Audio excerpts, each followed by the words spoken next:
El modelo de inclusión laboral para personas con discapacidad del programa Pacto de Productividad fue construido de manera participativa con actores relevantes, entre ellos ministerios, gobiernos locales, entidades de formación para el trabajo, centros de empleo, instituciones prestadoras de servicios, personas con discapacidad y movimientos asociativos de las poblaciones con discapacidad. A continuación, el gerente de proyectos sociales de la Fundación Corona, Germán Barragán Agudelo, presentará el modelo de inclusión laboral para personas con discapacidad, basado en la Convención de los Derechos de las Personas con Discapacidad de la ONU, así como la estrategia de sostenibilidad y réplica del programa Pacto de Productividad en su nueva etapa. Los dejo en compañía de nuestro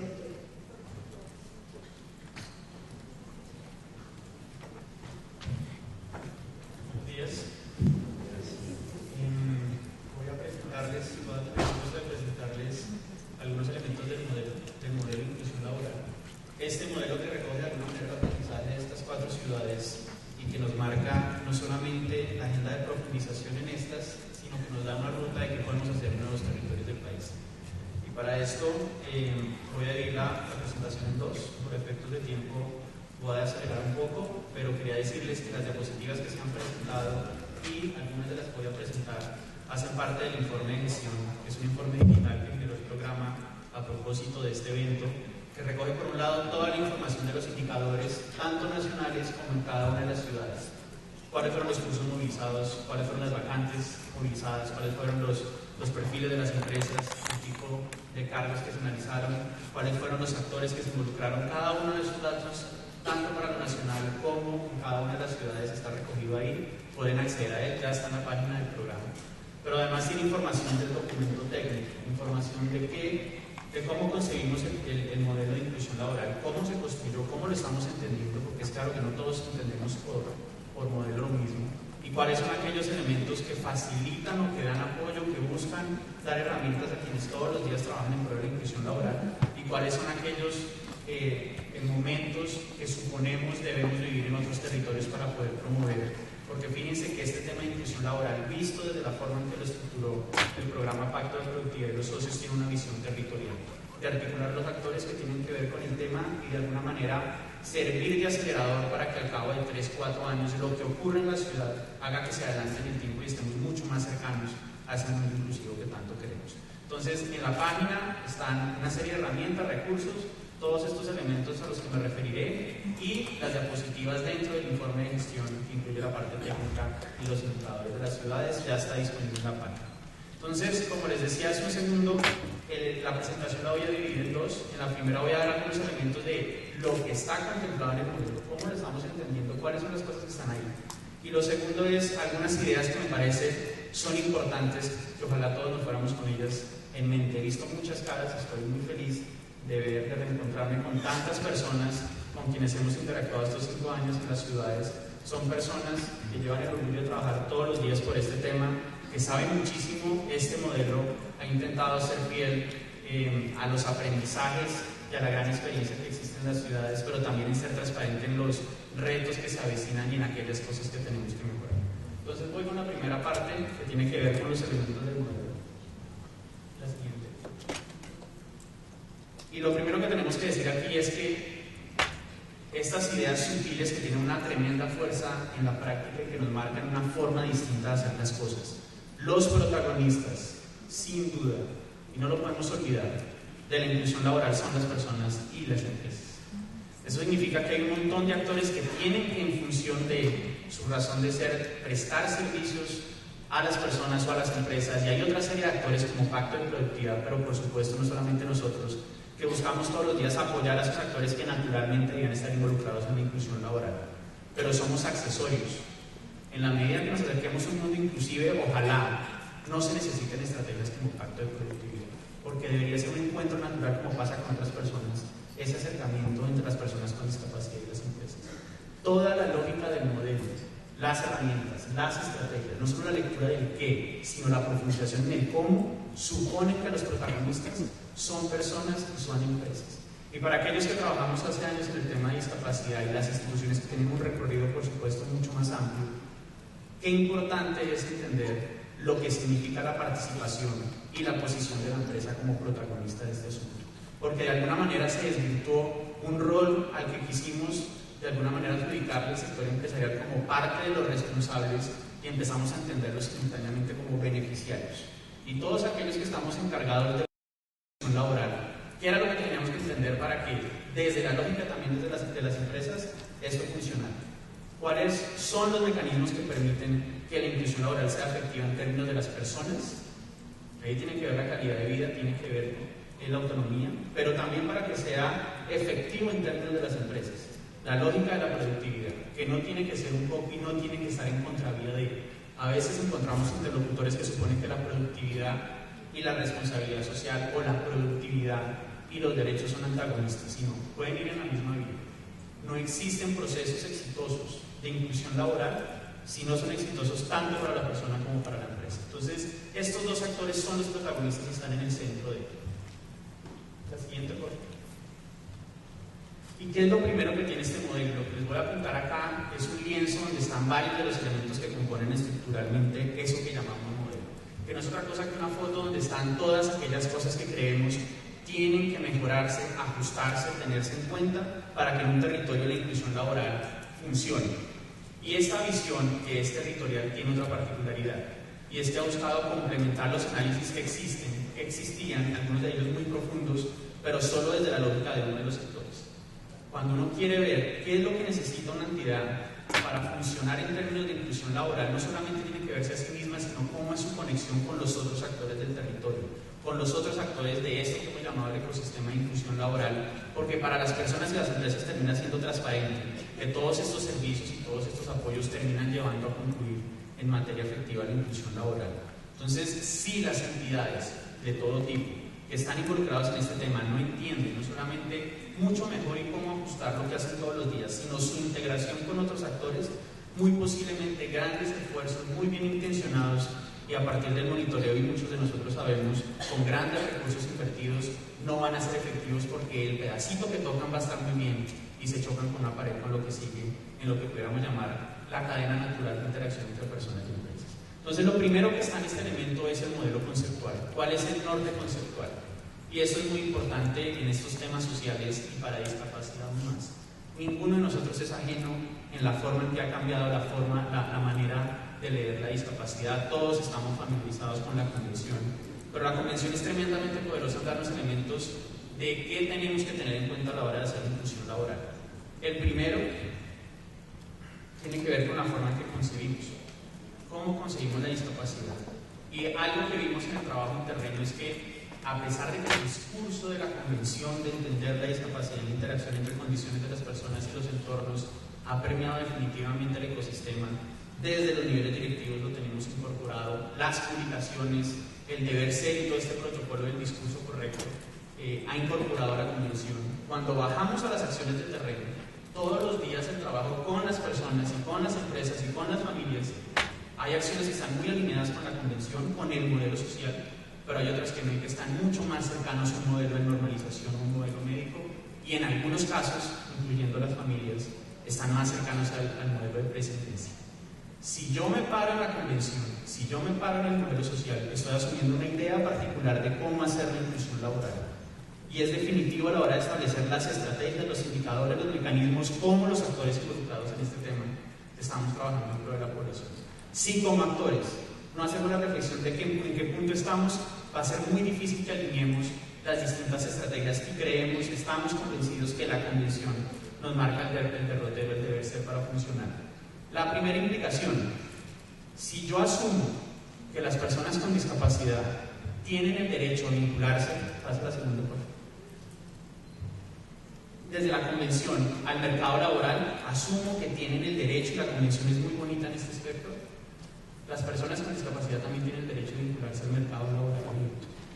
Y durante muchos años creímos que el horizonte laboral, en el fondo vocacional de la población, eran actividades vocacionales, en muy pocos casos laborales, en el interior, protegidos en un entorno de institución especializada. Y recuerdo ahora con lo que decía Alejandra de nombrar las ciudades, una ciudad que es hoy la que, digamos, tiene los mejores resultados en términos de trabajo en equipo entre los distintos actores que tienen que ver con este tema, en la que recibimos una carta muy al comienzo del desarrollo del programa. Una carta que decía que como programa y las entidades detrás suponíamos que las personas con discapacidad, y dentro de eso las personas con discapacidad cognitiva e intelectual, podían vincularse al mercado laboral abierto. Y eso muestra que todavía tenemos mucho para avanzar en la forma en que hacemos las cosas y el acercamiento que tenemos a la convención. Muy posiblemente el panorama en ciudades distintas a las 4 en las que hemos trabajado estos 5 años, encontremos muchos actores que están sintonizados con un momento antes de la convención. Las personas tienen derecho a vincularse al mercado laboral abierto, tienen derecho a vincularse con empleados a empresas. Es la única estrategia de inclusión social, es el único mecanismo para inclusión productiva, seguro que no. Pero las personas tienen el derecho, y eso significa muchas cosas, no solo para exigirlos, no solo desde los movimientos asociativos pregonarlo, nosotros como entidades tenemos que entender. Y eso significa una cosa, que si asumimos la inclusión laboral, la inclusión productiva, desde un modelo de presidencia, muy seguramente lo que tenemos que hacer es darle recursos, entregarles subsidios, que estén en la casa, porque no pueden hacer más. Si nos paramos desde un modelo rehabilitador, muy seguramente lo que tienen que hacer es propiciarse espacios en las entidades para que ahí se vinculen ocasionalmente a las personas. Y los talleres protegidos son nuestra alternativa. Hoy ni siquiera el marco legal colombiano lo permite. Si nos paramos conceptualmente en la convención, lo que estamos asumiendo es que en cada una de las empresas donde ustedes trabajan, el 15, el 10, el 6% de la población de sus compañeros de trabajo son personas con discapacidad. Es un escenario completamente distinto. Yo me imagino a la persona con discapacidad como cualquiera trabajando al lado mío. En algunos casos parecería de sobra recordar esto, en muchos otros no, en muchos otros entornos no, incluyendo instituciones especializadas en este tema. Entonces, tienen derecho a vincularse en el mercado laboral abierto. Si yo leo la convención y la interpretación de discapacidad, la interacción entre personas y empresas, hay otro tema muy importante, y es que no importa qué tan buenos sean los procesos de preparación de las personas, si las empresas siguen generando entornos discapacitantes. Es necesario entender qué significa el entorno laboral. No solamente ir a las empresas a hacer análisis y ver qué tengo que ajustar en el proceso de preparación. ¿Qué es lo que tienen que ajustarse en las empresas? Y ahí entran los ajustes razonables, que es mucho más allá del espacio físico, de la rampa, del baño, o inclusive de los aspectos de comunicación. Son los aspectos organizacionales, son los ajustes en procesos y procedimientos, es entender los procesos usuales de talento humano en las empresas, lo que nos permite entender qué es lo que tenemos que ajustar en cada caso. Y generalmente son particularidades muy poco costosas, por fortuna, pero que marcan la diferencia definitiva en si un proceso puede ser exitoso o no. Las empresas que tienen procesos exitosos y las entidades que lo han acompañado pueden dar fe. En muchos casos son ajustes sutiles, en términos procedimentales, los que marcan la diferencia.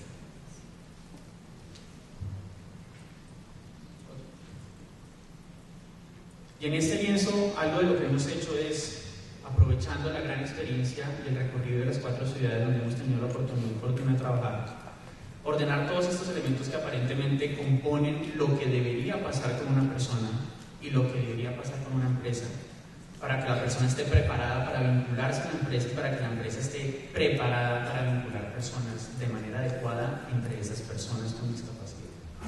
Y acá hay otro mensaje importante: las empresas también tienen que prepararse. ¿Qué significa prepararse? Hay mucho detalle técnico sobre el que podríamos hablar en eso, pero las empresas conceptualmente tenemos que entender también tienen que prepararse. Y no solamente para las personas con discapacidad. Estos elementos los ordenamos a manera de ruta, un paso a paso de lo que aparentemente debería ocurrir de manera natural.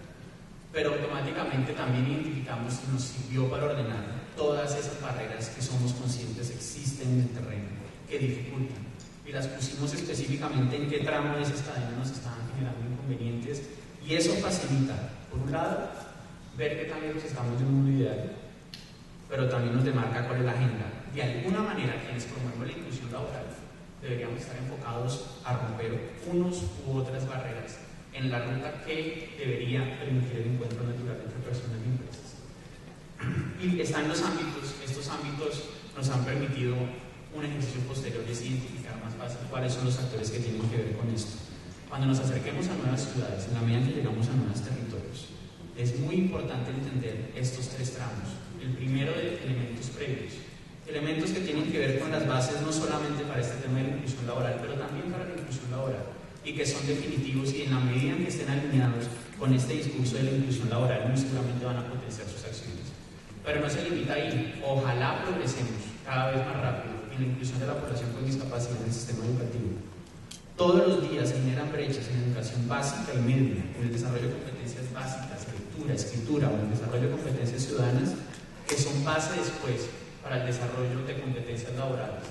Tanto las específicas de un oficio como las generales, que le incorporan al individuo esas habilidades, esas herramientas para interactuar en el mundo del empleado. Entre menos hagamos bien la tarea previa, entre más estemos enfocados solamente en procesos de rehabilitación funcional, que en algunos casos no toman estos elementos, más vamos a tener que estar en plan de corregir, de ajustar y de compensar, ya en el ámbito de inclusión laboral. El otro es el de la educación orientada al trabajo. Sin duda, y los números del pacto lo demuestran, la inclusión laboral depende de procesos efectivos de inclusión educativa para el trabajo.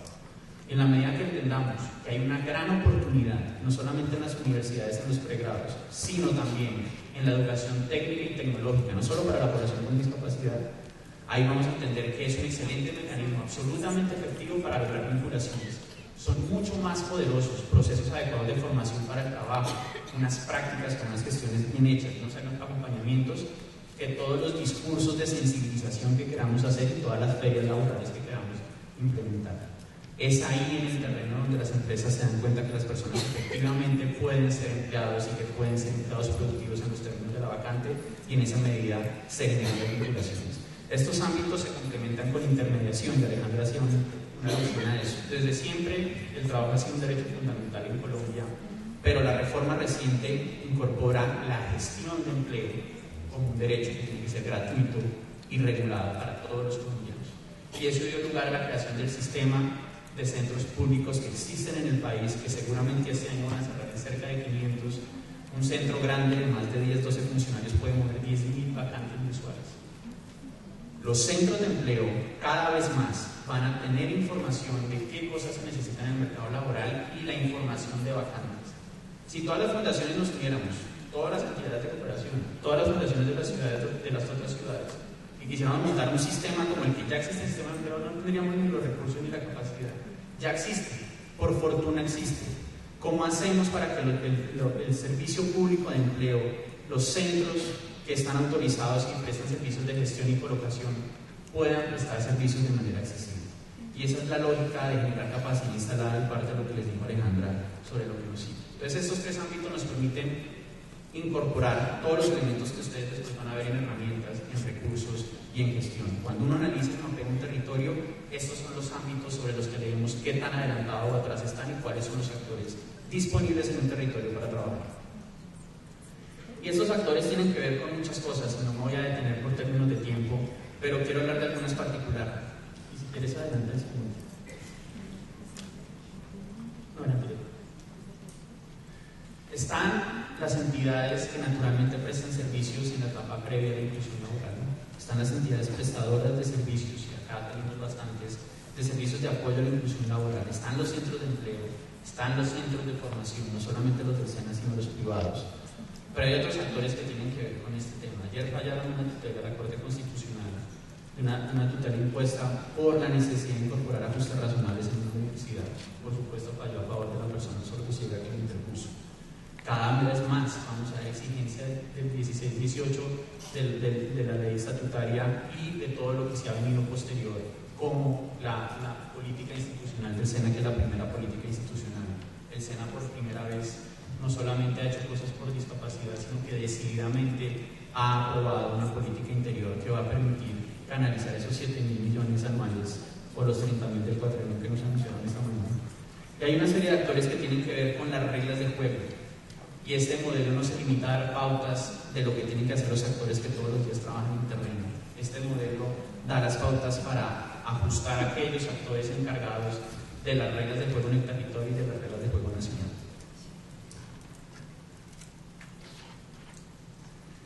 Esta, devuelve si quieres.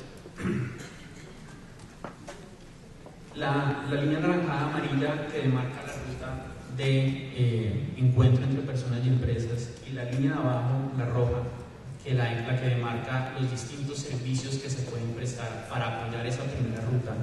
Voy a presentarlas muy rápidamente, algunos detalles en las siguientes 2 diapositivas, y esto es para mostrarles que este es simplemente un índice de lo que contempla el modelo, de todas aquellas pautas recogidas, sistematizadas, probadas, que permiten que los actores, no importa la orilla desde la que se aproximen, encuentren herramientas para funcionar mejor y encuentren herramientas para articularse.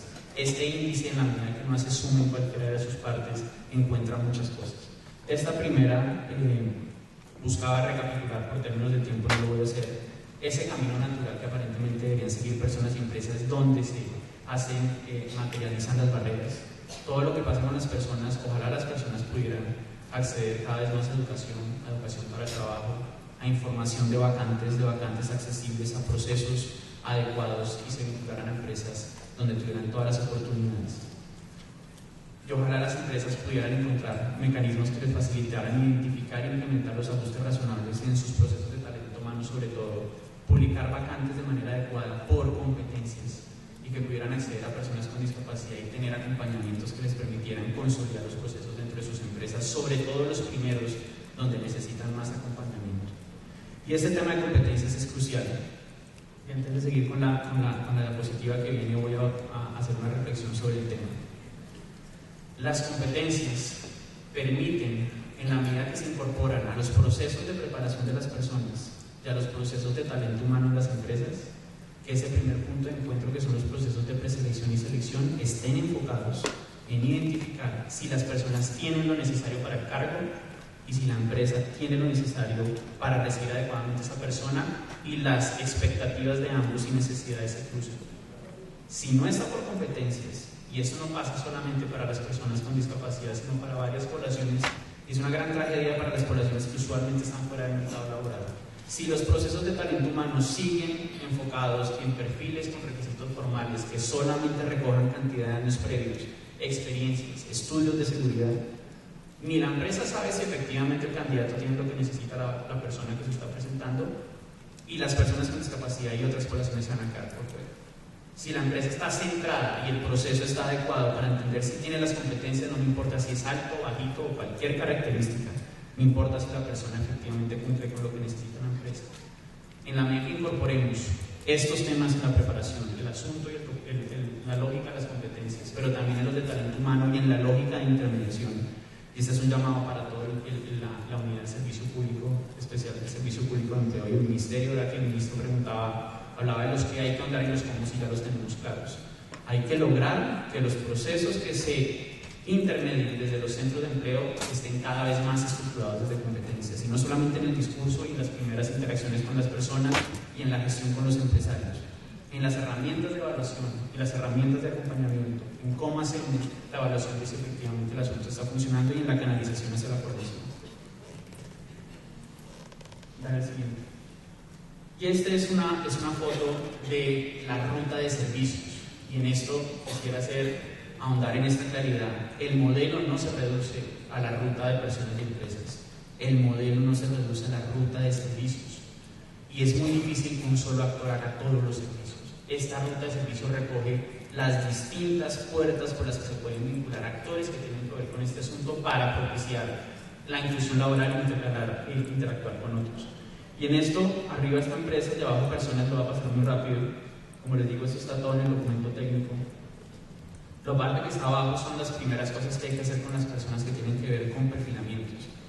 Y cuando andamos en los años de acompañamiento con las instituciones y buscábamos ver qué era la diferencia entre hacer las cosas desde la lógica de la convención, aquí era donde se materializaban. Ya hago perfilamientos solo desde funcionalidad, tengo en cuenta las expectativas de las personas, no importa el tipo de discapacidad, estoy teniendo en cuenta las competencias, estoy movilizando programas de formación relacionados con las necesidades del mercado, estoy entendiendo y acompañando a las empresas, y estoy interactuando con los centros de empleo, y desde los centros de empleo estoy encadenándome con todos estos actores que tienen experiencia y que ya están haciendo los procesos previos con las personas. Hay una cantidad de actores que tienen que ver con esto, el SENA, los centros de intermediación y muchos otros. Digamos, es un índice específico para los distintos servicios que se pueden prestar, y cada uno de los tramos, que a medida que avanza se van poniendo a color, tienen una serie de herramientas, en total 99 que están ya para 56 herramientas de apoyo y 99 pautas de calidad para específicamente esta prestación de servicios.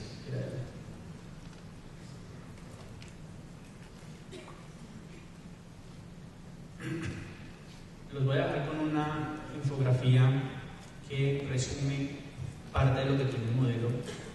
Me hubiera encantado que hubieran visto los videos previos testimoniales porque no enlaza perfectamente, pero sé que tendrán la oportunidad después de verlos.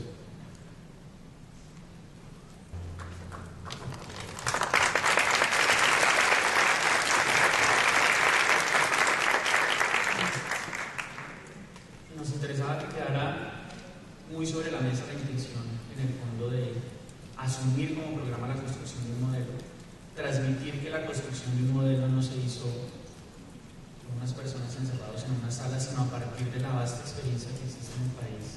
Como les decía, de ser transparentes con las cosas que tenemos que mejorar, pero por fortuna por encontrar tantos buenos ejemplos que existen en el país. Hace unos días me escribió un correo un empresario colombiano que acaba de terminar una especialización en Europa. Me decía que con mucho entusiasmo había ido a ver todo lo que se trabajaba ya sobre el tema de inclusión laboral y que había vuelto con la certeza de que efectivamente en Colombia llevamos la delantera. En el encuentro que hizo la CEPAL de expertos de Naciones Unidas de distintos programas e instituciones que trabajan en América Latina por inclusión laboral, la sensación fue la misma. Y no deberíamos tener miedo por reconocer que la situación hoy de la inclusión laboral, con todos los inmensos retos y lo que tenemos que mejorar, hoy tiene para mostrar mucho desde Colombia.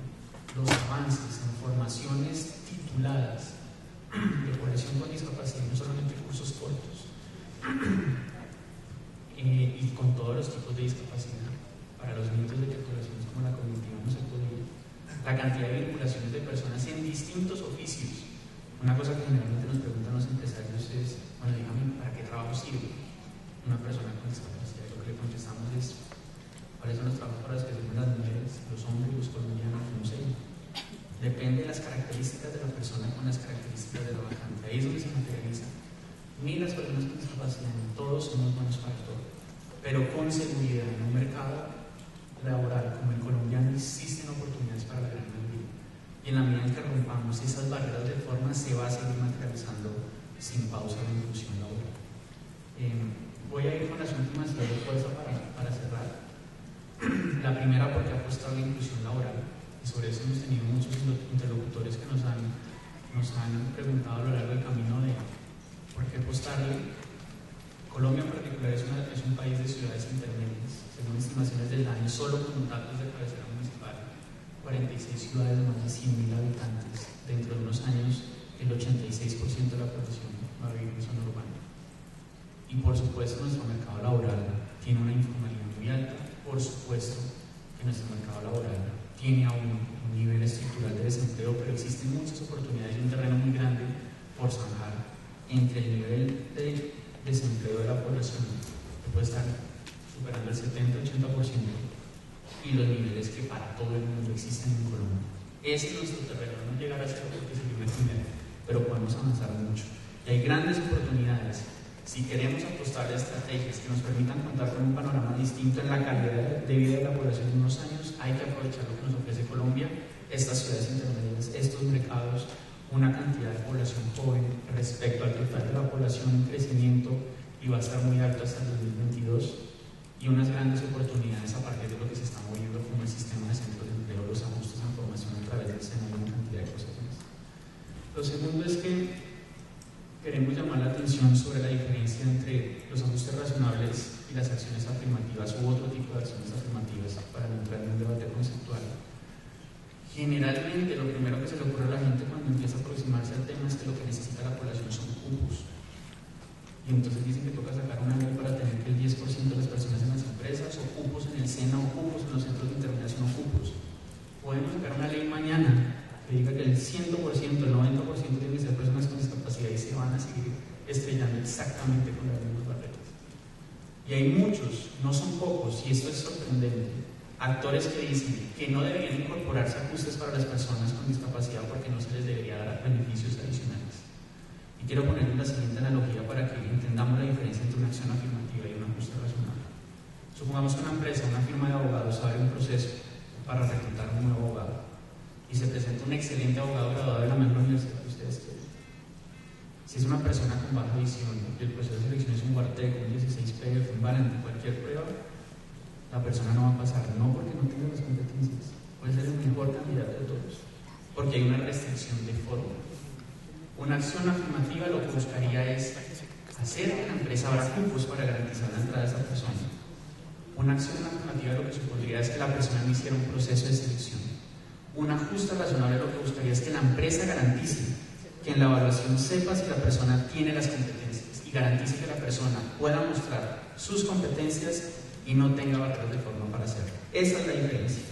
Entonces, cuando los centros de empleo, cuando los programas de formación, cuando las entidades que tienen que ver con inclusión educativa y todas aquellas personas de las empresas se pregunten qué es lo que hay que hacer con la población, no son cupos, no son leyes, es la implementación de ajustes razonables. Y entre más entendamos las barreras, más hábiles vamos a ser en incorporar esos ajustes y más estructuralmente las cosas van a pensarse desde un diseño universal en todo sentido, no solo desde la arquitectura. La tercera es que los ajustes razonables no son solamente para personas en silla de ruedas, no son solamente para personas con discapacidad física.